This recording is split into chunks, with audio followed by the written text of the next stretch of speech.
From rich to poor, how my wife's brother took everything. Ever wondered what it feels like to give your everything to someone, only to see them take it for granted? This is the story of betrayal, sacrifice, and a man's fight to rebuild his life after losing it all. Before we dive into this emotional journey, take a moment to support this channel. Your likes, shares, and subscriptions help us bring you more stories like this one. Stories that will make you think, feel, and maybe even see life differently. Let's get started. I knew our marriage was over the moment Chen Xiuquan transferred money to her younger brother for the third time without consulting me. Something inside me just snapped. I did what any rational person would do. I quit my high-paying job and became a full-time couch potato. My days consisted of mindless gaming, endless snacking, and absolutely nothing productive. It took exactly 3 days before Chen Xiuquan's panic set in. She stormed into our living room, jabbing her finger at my face, demanding to know what game I was playing. "Have you lost your mind?" she screeched. "The mortgage is $5,000 a month. The car loan is another $2,000. Then there's our daughter's tuition, groceries, utilities." Her voice trailed off as she listed our expenses. I had to bite back a bitter laugh. So she did understand our financial burden after all. Funny how that knowledge didn't stop her from treating our bank account like her brother's personal ATM. That same afternoon, my mother's call came during my lunch break. Her voice was heavy with worry as she explained how the recent downpour had destroyed our family's pig pen back home. "Son, I need 20,000 yuan for repairs. The sooner the better." I made a non-committal sound of agreement and hung up, quickly opening my banking app. What I saw made my blood run cold. A mere 500 yuan where 50,000 had sat just days ago. My hands trembled as I dialed Chen Xiuquan's number. "Where's the money?" I asked, fighting to keep my voice steady. Her stammering response only confirmed my worst fears. Each nervous pause felt like a knife twisting in my gut. "My brother, he needed help buying a car." Her voice grew fainter with each word, as if she could somehow make the transgression smaller by speaking more softly. I pressed my fingers against my temples, feeling a headache building. 10 years together, 3 years of dating, 7 years of marriage, and our precious 6-year-old daughter. I thought I knew her, but looking back, I should have seen the signs from the very beginning. Our wedding negotiations had been a preview of what was to come. Her mother had demanded an exorbitant bride price, far beyond what I could afford. "My daughter gave you 3 years of her youth," she had declared with a sneer. "We need compensation." Throughout those tense negotiations, Chen Xiuquan had sat silently beside her mother, head bowed, not once speaking up in my defense. We eventually settled on 288,000 yuan, money that went straight from her parents' hands into her brother's pockets. Back then, I had pitied her, believing she was just another victim of her family's obvious favoritism toward their son. What a fool I'd been. She wasn't a victim. She was a willing participant in their game. The truth was as clear as day now. My wife was just as clueless as her parents, if not more so. The first thing I did was change my bank card details and send 30,000 yuan to my mother. Then I marched into my supervisor's office to request my accumulated annual leave. Our company's benefits were generous: 10 days of leave each year, plus 2 additional days for every year of service, capping at 20 days.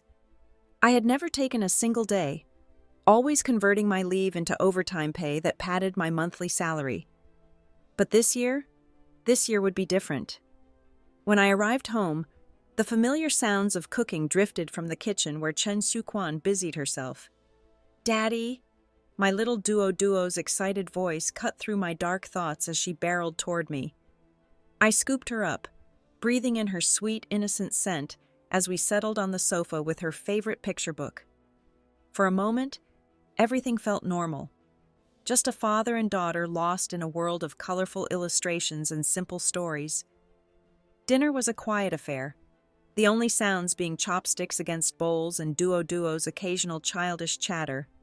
As we neared the end of our meal, I dropped my bomb with deliberate casualness. I quit my job today. I'm going to stay home and enjoy life for a while. The chopsticks in Chen Xiuquan's hand froze midair. Her eyes darted to mine, searching for any hint of humor.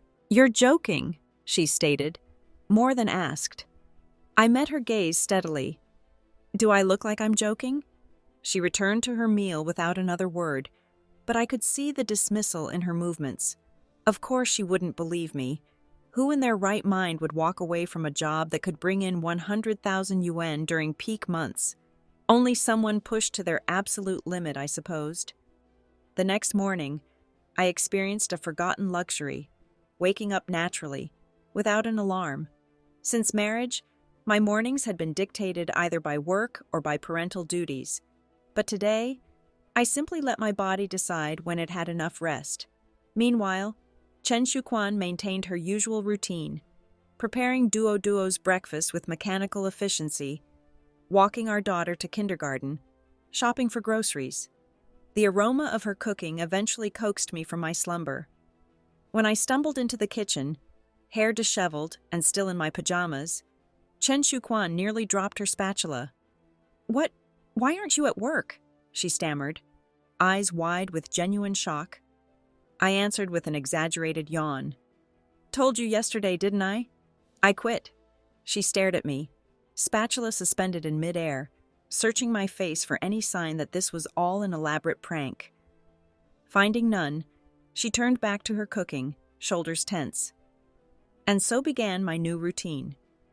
Each day, I'd wake whenever I pleased, enjoy a leisurely lunch, then retreat to the study where I'd lose myself in video games until sunset. The fancy gaming setup I'd barely touched since marriage suddenly became my closest companion. It was petty, perhaps, but there was something satisfying about watching Chen Xiuquan's growing unease each time she passed the study door. The only break in my self-imposed exile came when Chen Xiuquan returned with Duo from kindergarten. I'd emerge from my gaming den then, transforming back into the attentive father. This charade lasted exactly 3 days before everything exploded. On that third day, just as I was retreating to my study after lunch, Chen Xiuquan's chopsticks hit the table with a crack that made me flinch. "Wang Huyong!" Her voice trembled with barely contained fury. "What exactly do you think you're doing?" I maintained my newfound air of detachment. "Already told you. I quit. Home life is my new career." My casual tone seemed to fuel her anger. "Have you lost your mind?" She launched into a familiar litany of expenses, each number striking like an accusation. 5,000 for the mortgage, 2,000 for the car. Duo's kindergarten is another 1,000. Her dance classes, she ticked off each item with increasing agitation. That's 10,000 a month minimum. What are we supposed to live on? Air? "Oh?" I raised my eyebrows, letting a bitter smile play across my lips. "So you do understand basic arithmetic after all. Funny how those numbers only matter when they're not being funneled to your precious brother." I made a show of counting on my fingers. "Should we tally up all the times you've played Secret Santa with our savings? Though I'm afraid I'd need more hands." The sarcasm dripped from every word. Chen Xiuquan's face flushed. "It's just 50,000 yuan, Wang Huyong. Why are you making such a big deal out of this? He's my brother, your brother-in-law. He needed help buying a car. What kind of sister would I be if I didn't help?" I couldn't help but applaud, slow and mocking. "Oh yes, what a magnificent sister you are. A veritable saint." Remind me again, when my friend asked me to invest in his startup, what did you say? "We don't have the money." But when your brother wanted to buy a house, 300,000 yuan, gone without a word. The dam of my resentment had broken. When my mother needed heart surgery, our accounts were mysteriously empty. But your brother's wedding dowry? 200,000, no questions asked. And now, when my family's livelihood is literally crumbling in the rain, you've handed over our savings to him again. My voice dropped to a dangerous whisper. "Tell me, this wonderful brother of yours, Has he ever bought so much as a lollipop for Duo? Chen Xiuquan stood frozen, her eyes fixed on me as tears began to well up. Wang Huyong, she whispered, voice thick with emotion. I never thought, after 7 years of marriage, you'd be keeping score like this. Is that what this is? You're tallying up debts like some accountant? Chen Xiuquan's voice cracked. He's my brother. What am I supposed to do?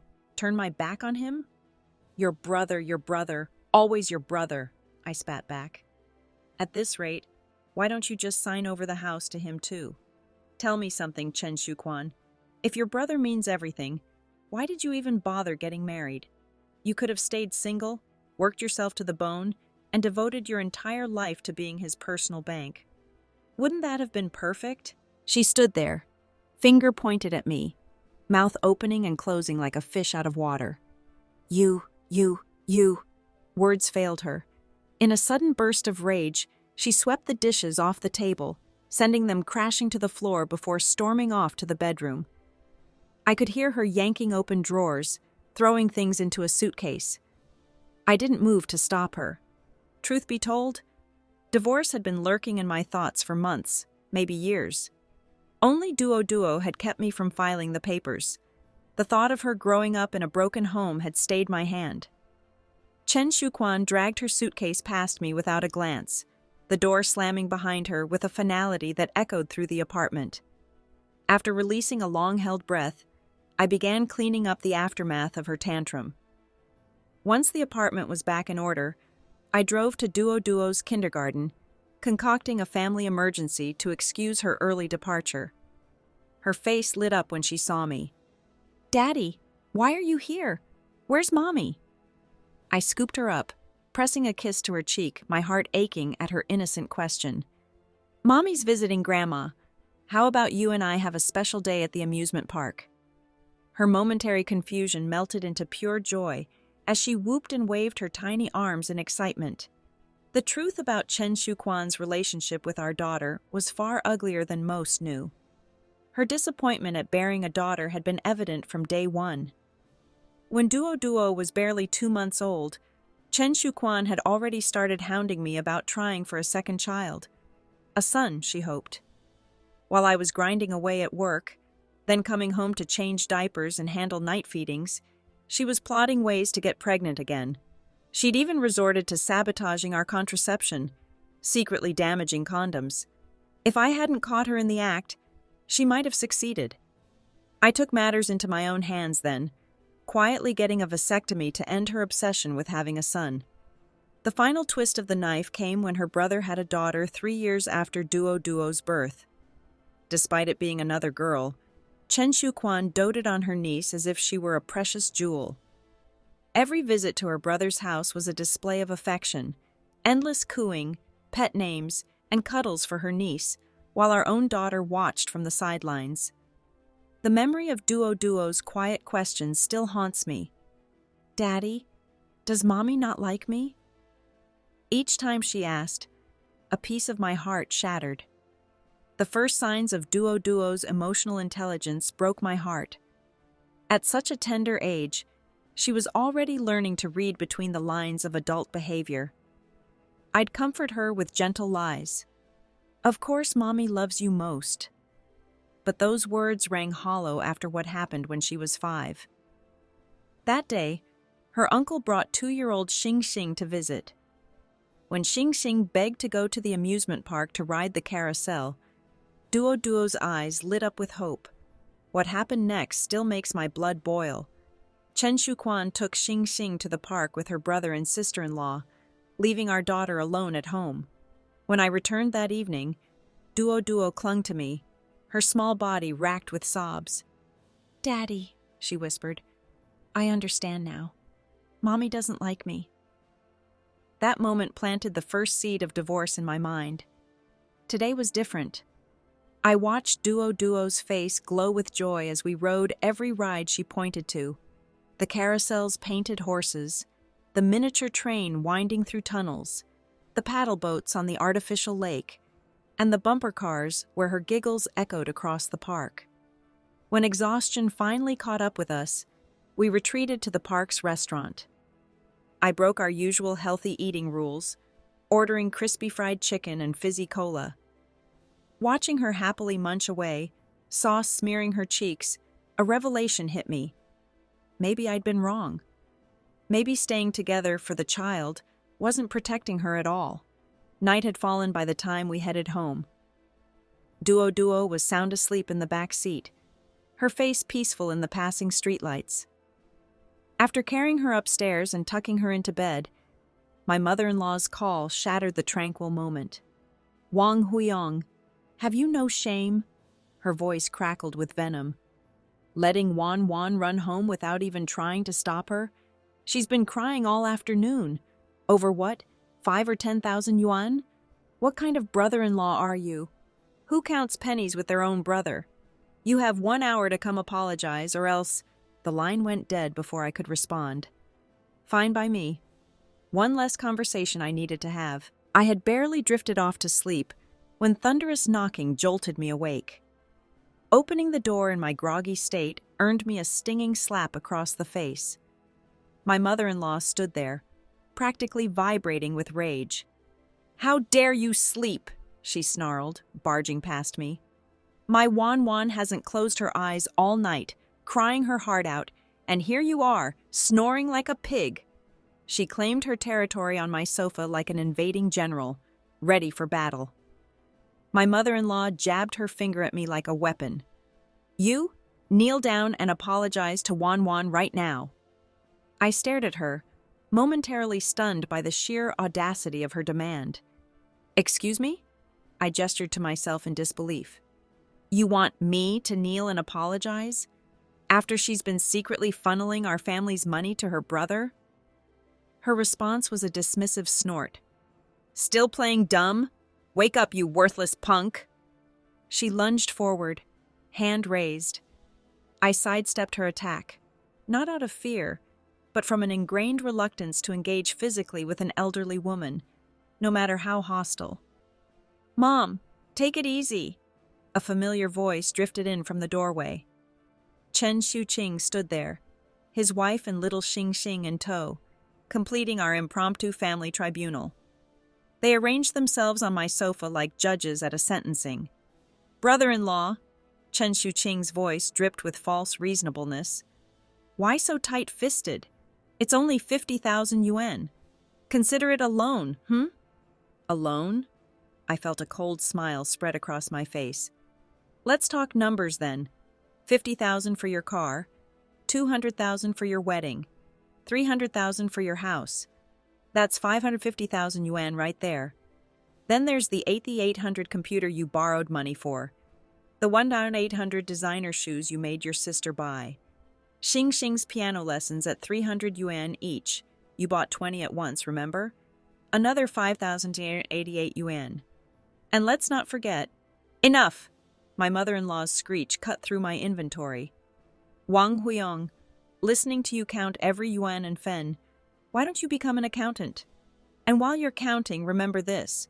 Since marrying you, Wan hasn't worked a day. Just being your housekeeper. Ask around. Any decent housekeeper makes 8,000 to 10,000 a month. Have you ever paid her a salary?"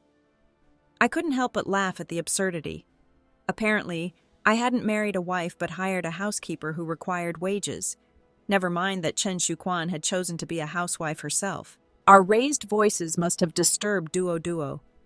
She emerged from her room, tiny fists rubbing sleep from her eyes, bewildered by the crowd in our living room.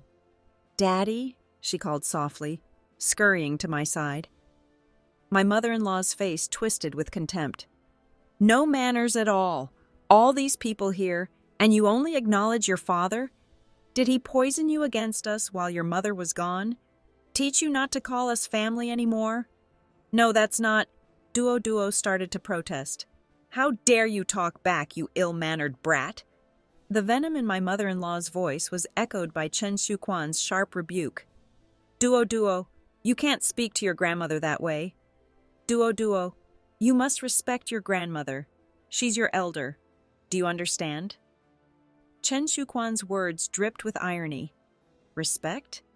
The same respect that had kept Duo from ever setting foot in her grandmother's house?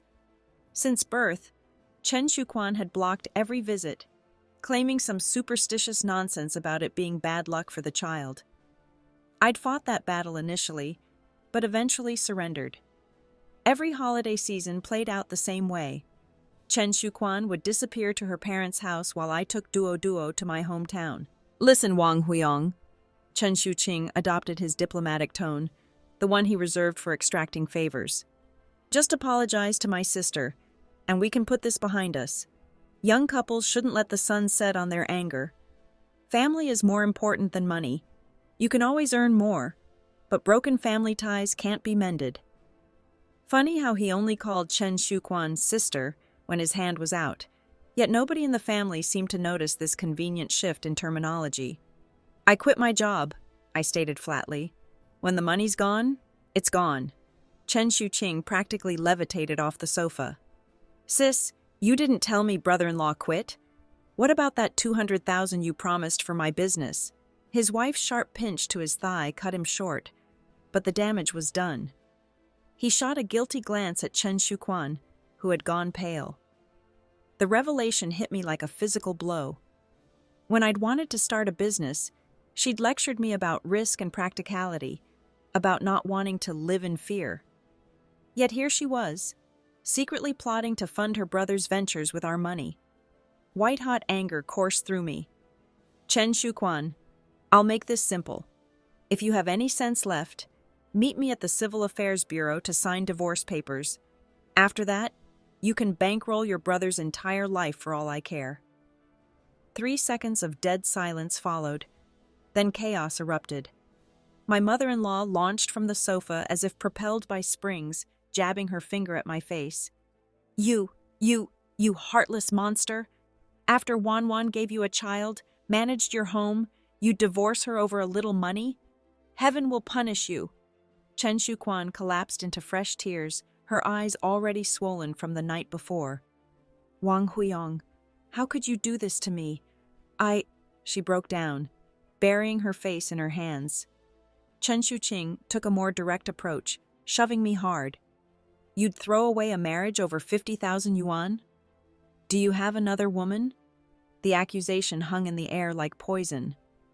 I stumbled backward, my balance wavering, but Duo's warm weight in my arms kept me grounded. The irony of their accusations made me want to laugh. Instead, I met their hostile stares with an icy smirk, feeling the familiar numbness settling in my chest, the same numbness that had been my companion through 7 years of a loveless marriage. I've said all I need to say. I drew in a measured breath, my voice steady despite the chaos around me. Please leave. Chen Xiuqing's hand whipped through the air again, but I was ready this time. I shifted away, one arm cradling Duo, while the other reached for my phone. Are you leaving voluntarily? Or should I call the police for trespassing?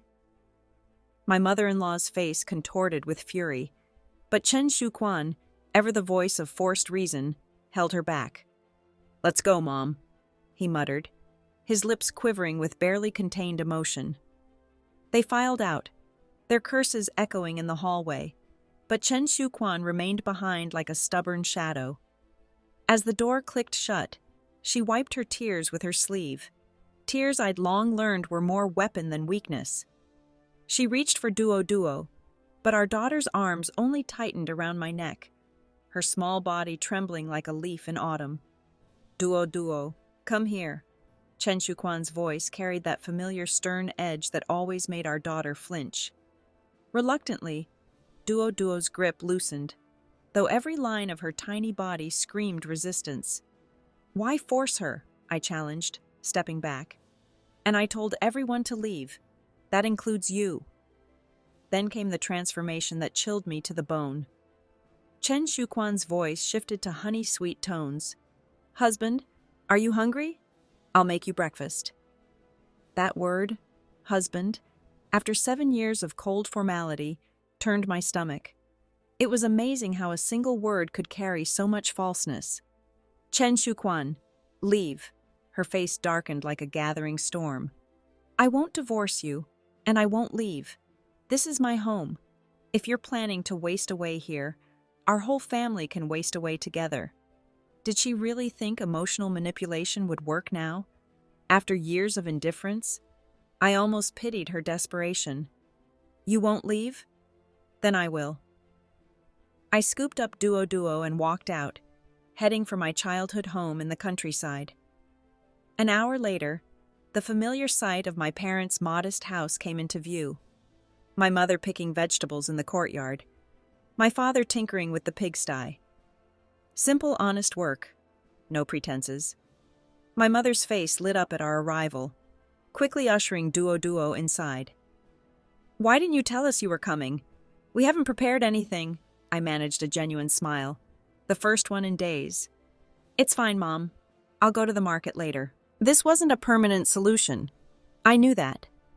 The divorce proceedings would be lengthy, and I worried about what Chen Xiuquan's family might do in the meantime. I needed a strategy that would be both efficient and persuasive enough to make them agree to the divorce.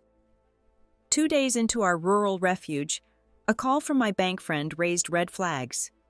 Is Chen Xiuquan your wife? She asked. When I pressed for details, she explained that someone named Chen Xiuquan had applied for a loan today. The name and appearance matched my wife's description, but something seemed off. In that moment, I realized this was just the beginning of a much bigger storm. The phone call from my bank friend carried an undercurrent of concern. What's going on? Does Manager Wang need a loan? Are there financial problems? Sia's voice held a hint of something deeper, worry mixed with suspicion. No, I quickly reassured her, trying to keep my voice steady. Just some family matters. Did you approve her loan? Impossible, Zia replied firmly. She has no collateral, but she seemed desperate, kept asking about other options. Brother Wang, is everything okay at home?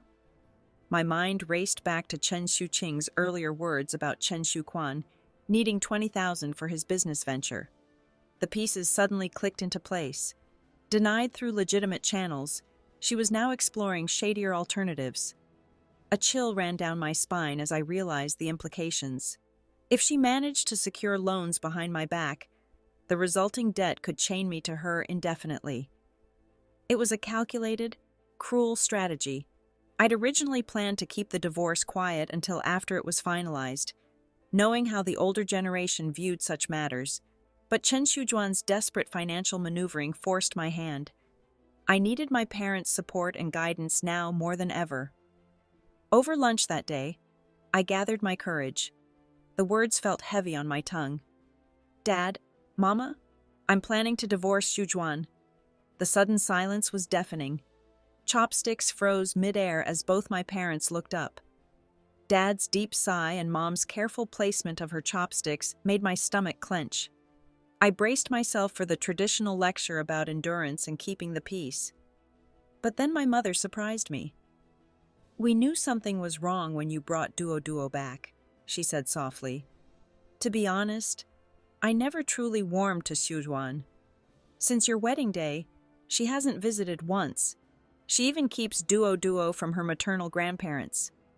Mom's voice hardened. Isn't that just the old-fashioned preference for sons over daughters?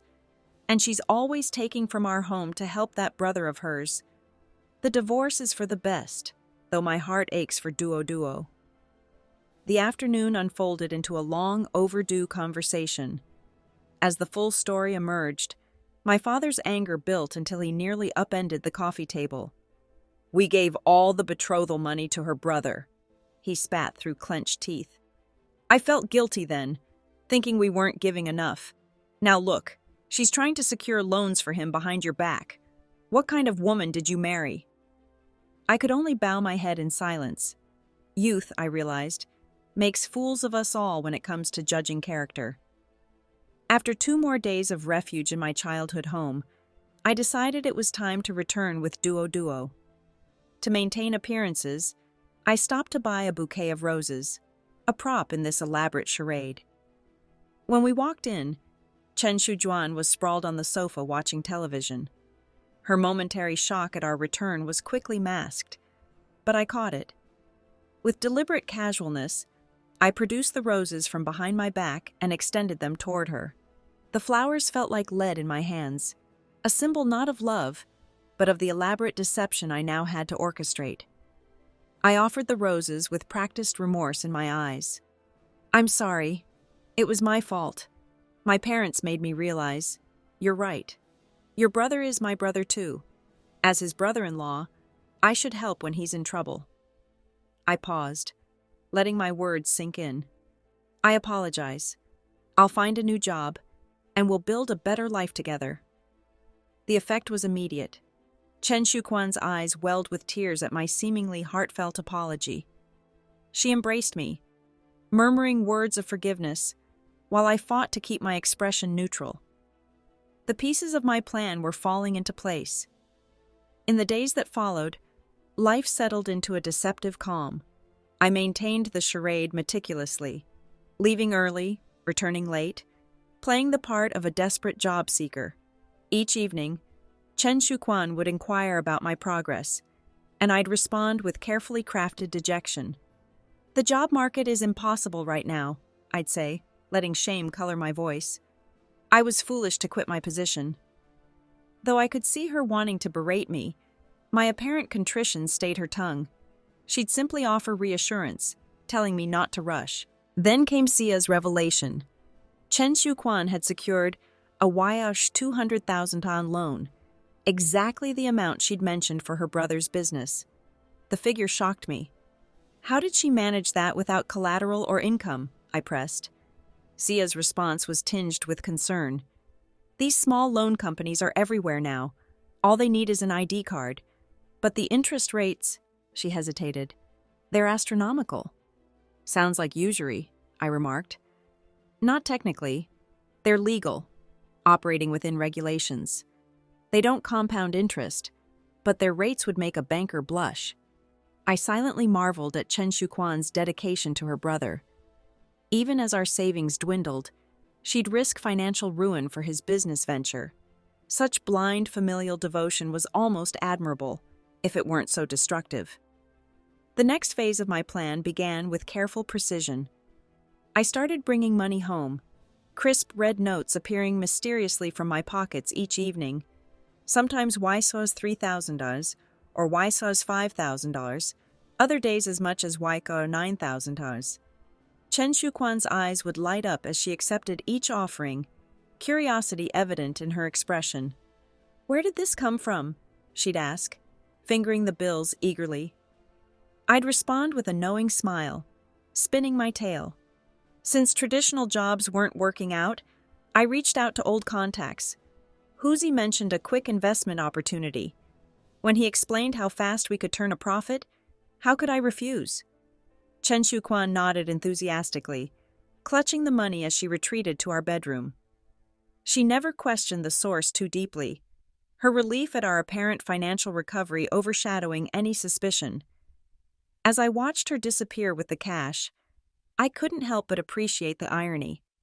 Sometimes the best trap is the one your target walks into willingly, believing it was their idea all along.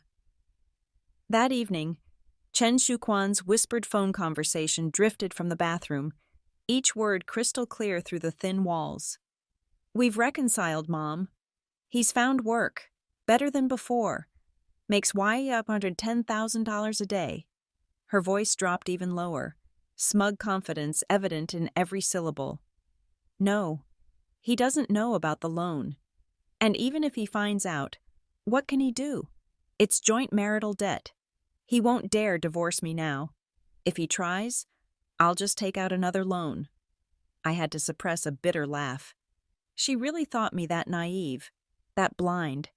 For 7 straight days, I maintained the charade, bringing home stacks of cash that made Chen Xiuquan's eyes glitter with naked greed. She began hovering by the door each evening, her welcoming smile more predatory than warm, hands eager to receive the day's earnings.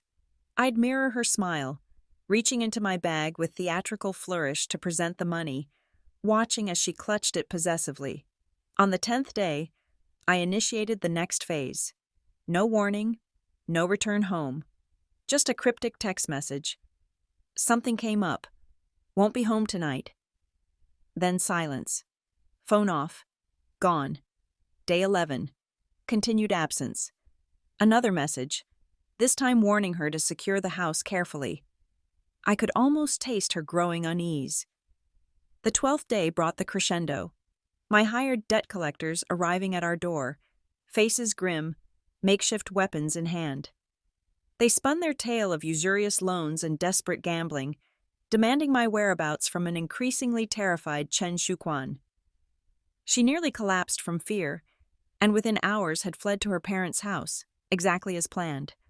By day 15, with half my scheme complete, I made my first call. "I'm sorry, Xiuquan." I let desperation seep into my voice. "The investment failed. Huzi vanished with everything. I can't come home. It's not safe." I paused for effect. "Stay at your parents'. They'll be watching our house. And if they can't find me..." My mother-in-law's voice exploded through the speaker, drowning out Chen Xiuquan's response. "You worthless bastard! Gambling is one thing, but dragging Huan into this? You'll destroy her life. Why couldn't you just die in a ditch somewhere?"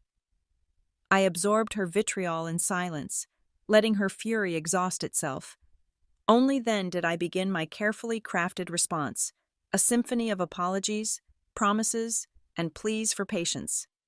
"Mom, please, I just need time. I'll make this right, I swear."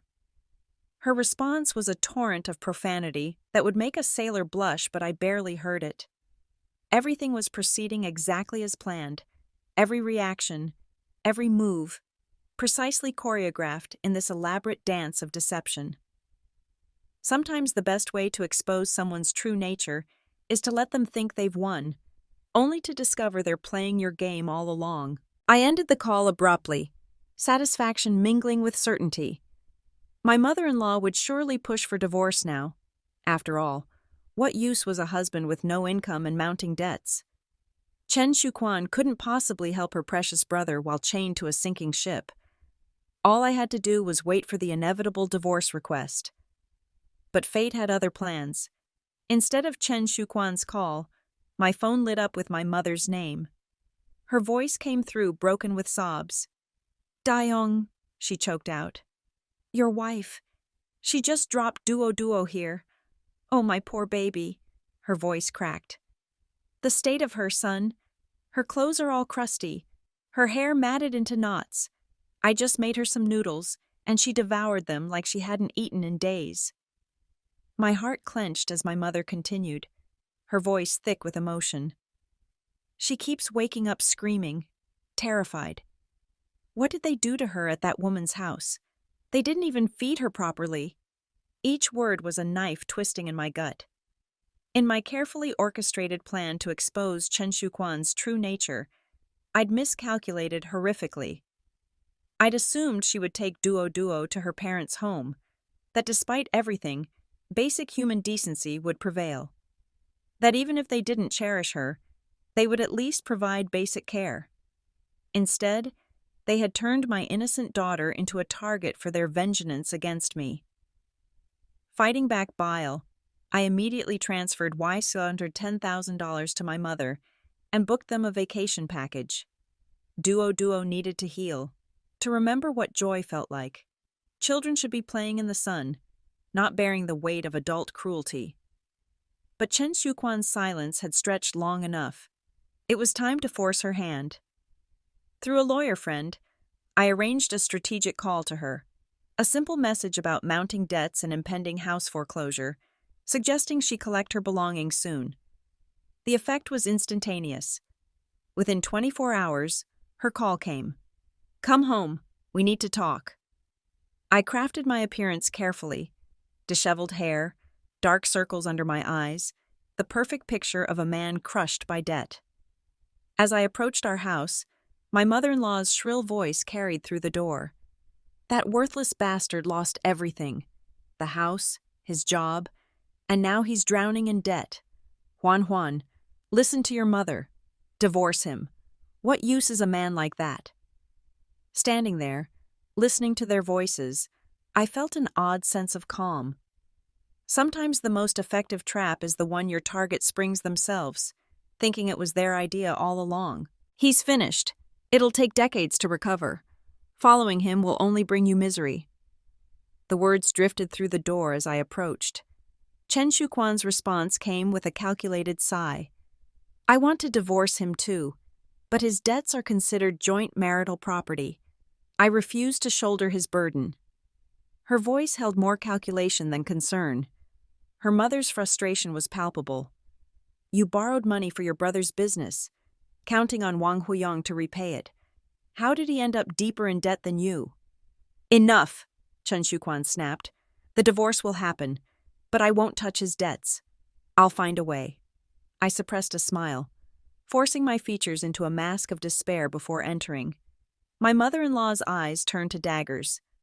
Finally crawled out of hiding? Congratulations. You've lost everything now, even the house. When I agreed to this marriage, I thought you were ambitious, stable. Instead, you're just another gambler playing the stock market, drowning in debt. I won't let Huan waste another day with you. Sign the divorce papers, now. I dropped to my knees, channeling desperate conviction into my voice. No divorce. Please, Mom. I know I was wrong. Everything I did was for this family. Family? She spat. If you cared about family, you wouldn't have quit your job over a mere waisu or $50,000. Look what your pettiness has cost. Your money, your home, your marriage. I bowed lower, shame dripping from every word. Yes, it's all my fault. I see that now. Please don't make Juan divorce me. She's all I have left. Then, as if struck by sudden inspiration, I jerked upright. Wait, doesn't my brother-in-law still owe me $500,000? If he returns that, we could save the house. I lunged for Chen Xiuquan's hand, but she recoiled as if touched by something venomous. The slap that followed echoed through the room. Are you insane? Her voice trembled with rage. That money was a gift for my brother, not a loan. How dare you try to take it back? Mother's right. You're pathetically petty. You deserve everything that's happened. The sting of the slap was nothing compared to the satisfaction blooming in my chest. Every reaction, every word, was another nail in the coffin of her own making. Sometimes the truth reveals itself most clearly when people think they're winning. Her self-righteous anger, her dismissal of $500,000 as petty while calling me greedy, it was all being recorded, every damning word. The true face of their family's hypocrisy was finally exposed in full light. The sting of her slap lingered, but the rage burning in my chest was far more potent. Divorce? I let out a cold laugh. Chen Xiuquan, when I wanted to divorce you, you refused. Now that you want it, I refuse. Sue me if you dare. I settled onto the bed with deliberate casualness. Oh, and I forgot to mention, divorce means splitting all debts equally. Go ahead. File those papers. It's only about YE's $800,000 each. I watched with calculated satisfaction as the color drained from her face. The house was sealed soon after, police tape marking our failed marriage like crime scene evidence. Chen Xiuquan retreated to her mother's house while I found a modest apartment near my workplace. After their vacation, I brought Duo and my mother to live with me. While I worked, my mother tended to Duo's needs with the genuine care the child had been starved of. Our evenings took on a new rhythm, square dancing with my mother, watching Duo bloom among new friends, her smile returning bit by bit. Meanwhile, Chen Xiuquan's divorce demands arrived daily, met with my unchanging response. Divorce is fine. Equal debt split. I knew she'd balk at the Yuan $800,000 burden. It would take years of her salary to clear. When the stalemate became unbearable, her family suggested a civilized discussion. Their sudden concern for maintaining dignity was almost laughable. We gathered in a private restaurant room, Chen Xiuquan across from me, her mother's presence like a looming storm cloud. Let's talk, I said evenly. Chen Xiuquan attempted sincerity. Wang Huyong, think about our history. Dating, marriage, Duo, nearly a decade together. Haven't I worked hard? Raised Duo myself? At the mention of Duo, something snapped inside me. The calculated facade crumbled. Let's discuss how you raised her. When you fled to your parents, you dumped her at my mother's, unwashed, half-starved, devouring food like she hadn't eaten in days. What kind of care do you call that? Chen Xiuquan's face flushed, words failing her. But her mother jumped in, voice dripping with casual cruelty. Skinny girls are prettier. As for bathing, we told her to shower with her uncle, but she wouldn't. The rage that exploded through me was pure, primal, a father's fury unleashed. My fist crashed against the table. Boundaries mean nothing to you? She's 6 years old. I don't even shower with her anymore. My hands trembled with barely contained violence. In that moment, I wasn't a man executing a careful plan. I was simply a father confronting those who had endangered his child. The recording device in my pocket felt like a burning coal against my chest, capturing every damning word of their casual abuse. The accusation hung heavy in the air like a thundercloud. You let Duo shower with your younger brother. Chen Xiuquan, are you even human? The words tasted bitter in my mouth, but I forced myself to maintain composure. Why are you getting so worked up? It's just a child. You're making it sound so filthy. Her dismissive tone made my blood boil, but I inhaled deeply, letting the anger settle in my chest before speaking. I don't want to argue with you. Let's keep this simple. Divorce, debt split equally, and I get custody of Duo. I could be patient. Time was on my side.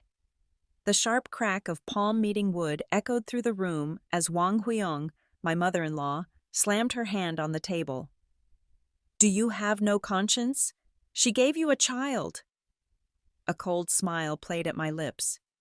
Yes, she gave me a child. And that's all she did. Dayong, there's so much debt. I can't handle it. Chen Xiuquan's voice wavered, a hint of desperation creeping in. I nodded, my response measured. Have your brother pay back the money. I'll handle the debt myself. Impossible, she shot back immediately. Then I can't help you. The shrug I gave was deliberately casual, knowing it would force her hand. The negotiation ended with Chen Xiuquan agreeing through gritted teeth. Fine. But my brother can only pay back half the money. 200,000, no more. I considered this momentarily, recognizing it was likely all she could manage. With a nod, we signed both the agreement and divorce papers before heading straight to the Civil Affairs Bureau. The mandatory cooling-off period passed like a slow-moving fog, and finally, we met again at the Bureau's entrance. The transaction was cold and businesslike, 200,000 transferred to my account before we stepped inside to finalize everything. Standing there, holding the red certificate in my hands, I felt an indescribable elation. The old saying rang true. Marriage truly is a grave, easy to enter, but leaving costs you a layer of skin. Life began anew. I sold my house, combining the proceeds with my mid-year bonus to secure a spacious flat where I invited my parents to live with me.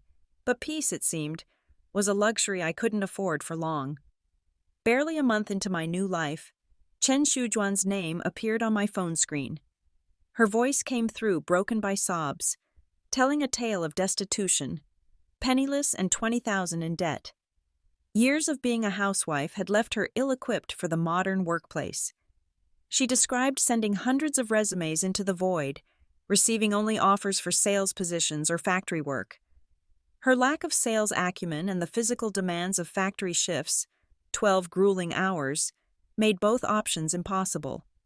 To compound her misery, her mother-in-law had evicted her, citing some superstitious nonsense about her presence being detrimental to Chen Xiuqing's fortune. Dayong, I really know I was wrong. Please help me. The desperation in her voice was palpable, but I remained firm. Juan, we were husband and wife once. If I had money, I would definitely help you. But as you know, that's not the case now. I can barely take care of myself, let alone help you. Her response came quickly, tinged with hope I knew I couldn't fulfill. Then let's remarry. I've thought it over. As long as we're together. We can work together and overcome this difficulty. Her words hung in the air, desperate and hollow. I almost laughed. Remarry? I had just clawed my way out of that grave, and she expected me to willingly climb back in? Are you sure? I asked quietly. I still have more than $1 million in debt. Are you really willing to face it with me? Chen Xiuquan's silence spoke volumes. I could almost see the images flashing through her mind, a life of poverty, endless arguments over trivial matters, the constant strain of debt hanging over our heads. The reality of it must have finally sunk in, because after that day, she vanished from my life completely. Time has a way of healing wounds, and before I knew it, a year had slipped through my fingers like sand. Duo's first day of elementary school arrived, a milestone that brought our whole family together in celebration. That morning, my mother outdid herself, preparing a feast fit for an emperor. After breakfast, we all accompanied Duo to school, our hearts swelling with pride. Later, as we left the school grounds, my mother suggested checking out the local vegetable market. The market was alive with its usual bustle, vendors calling out prices, shoppers haggling, the smell of fresh produce filling the air. But then, above the regular market noise, came the sound of raised voices near the meat stalls. The commotion grew louder, drawing my father toward it like a moth to flame. What he discovered there stopped him in his tracks. Chen Xiuquan and Chen Xiuqing stood at the center of the disturbance, but they were barely recognizable. Chen Xiuquan had aged 2 decades in a single year, silver threads weaving through her temples, deep wrinkles carved around her eyes like canyons. Behind her cowered Chen Xiuqing, her former arrogance replaced by fear as she clutched a piece of lean meat in her trembling hands. Just 1 year. How could people change so dramatically? The meat vendor's face was red with anger as he pointed at them. These two are repeat offenders. They come here regularly to steal. I've been lenient before, understanding their hardship, but enough is enough. Chen Xiuqing's neck stiffened as she gripped the meat tighter. It's just a piece of meat, she muttered defensively. Yes, it's necessary, Chen Xiuquan echoed, her voice carrying a hint of desperation. I stepped forward, my conscience getting the better of me. I'll pay for it, I offered, turning to the vendor. How much? The vendor's snort cut through the air. Young man, don't try to be a good Samaritan. You'll only make things worse. His warning proved prophetic. The moment I offered to pay, Chen Xiuquan lunged forward with surprising speed, snatching a large cut of meat. He's paying! He's paying! She shouted as she fled toward the exit. Don't look for me! Don't look for me! After settling the bill, I spoke with the vendor, learning that Chen Xiuquan and her family had moved to the area 3 months ago. Their story was a familiar one in these hard times. A failed business venture, mounting debts, and the slow, painful process of selling everything they owned just to survive. Standing there in the market, watching the space where they had disappeared, I realized how differently our paths had diverged since that day at the Civil Affairs Bureau. Sometimes, the true cost of our choices only becomes clear with time. The vendor continued painting their tragic tableau: a wife who had fled with their children, a mother who died from heartbreak, and now just the 2 siblings, minds slightly askew, living in a basement like forgotten shadows of their former selves. The most peculiar part was how they had stood right before me, yet their eyes had swept past without a flicker of recognition. Time hadn't just aged them, it had begun erasing their memories too. Tisk, tisk, the vendor clicked his tongue. Pitiful, really. As I absorbed their story, I found myself not feeling triumph or vindication, but rather a quiet melancholy settling in my chest.